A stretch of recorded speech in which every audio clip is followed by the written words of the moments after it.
Solve the differential equation.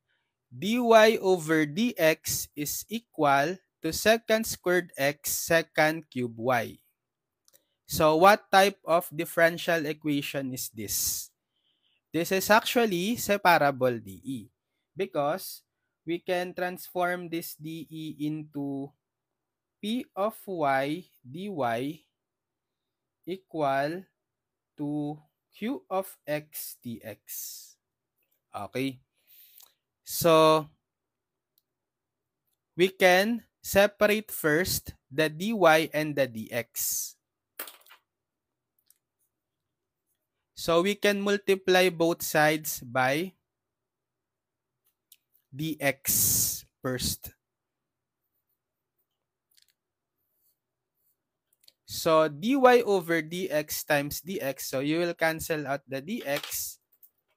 You'll have dy equal to secant squared x secant cube y times dx.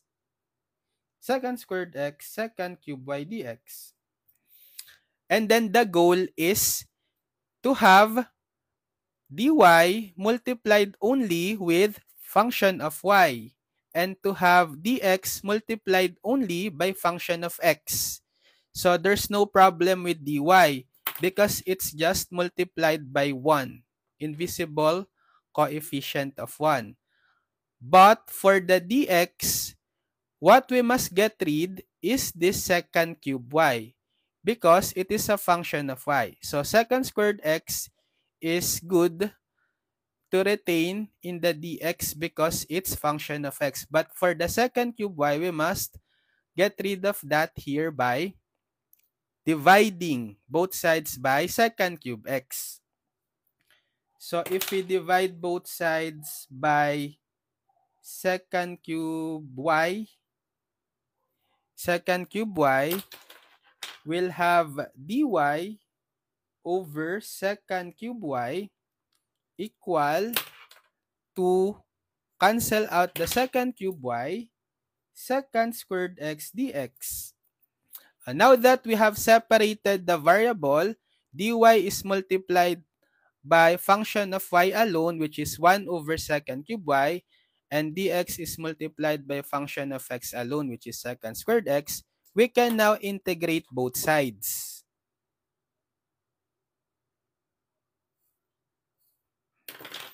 So how do we evaluate the integral of the left side first? The integral of dy over secant cube y.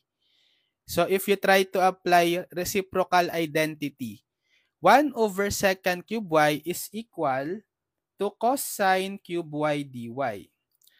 And how do we evaluate the integral of cosine cube y? So if you have add exponent for y, you split the power, right? So you split the cosine cube y as cosine squared y times cosine y dy. And then you represent or transform this cosine squared y in terms of sine using Pythagorean identity. So what is the value of cosine squared y in terms of sine using Pythagorean identity? 1 minus sine squared y, right? Times cosine y dy. Then we can apply u substitution. So we let u equal to sine y, get the differential, derivative of u du, derivative of sine y is positive cosine y dy, which is this term on the integral. So if we substitute, we'll have integral of 1 minus sine y, which is u, squared. And then this cosine y dy is du. So you just distribute the integral symbol. We'll have integral of 1 du or integral of du minus the integral of u squared du. So evaluating the integral of du, it's equal to u. Then minus the integral of u squared du, power rule. That's u raised to 2 plus 1, 3 over 2 plus 1, 3. And then you need to substitute back the u in terms of y, sine y. So we'll have sine y minus 1/3 sine cubed y. So this is the integral on the left side. How about for the integral on the right side? Integral of secant squared x. It is a standard integral formula already. It is equal to tan x, right? So therefore, we just need to equate the integral on the left side, sine y minus 1/3 sine cube y, to the integral on the right side, tan x. So equal to tan x.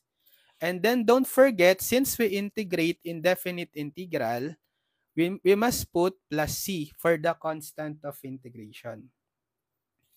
Okay, so this is the general solution, or if you want to remove the denominator, 3, we multiply both sides by 3.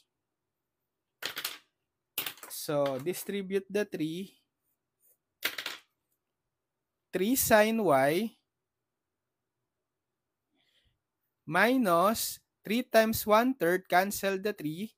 We just have sine cube y, then equal to 3 times tan x, 3 tan x, plus 3c. But c can absorb this constant 3. So we can just make it as simply c again. So the final answer is 3 sine y minus sine cube y is equal to 3 tan x plus c.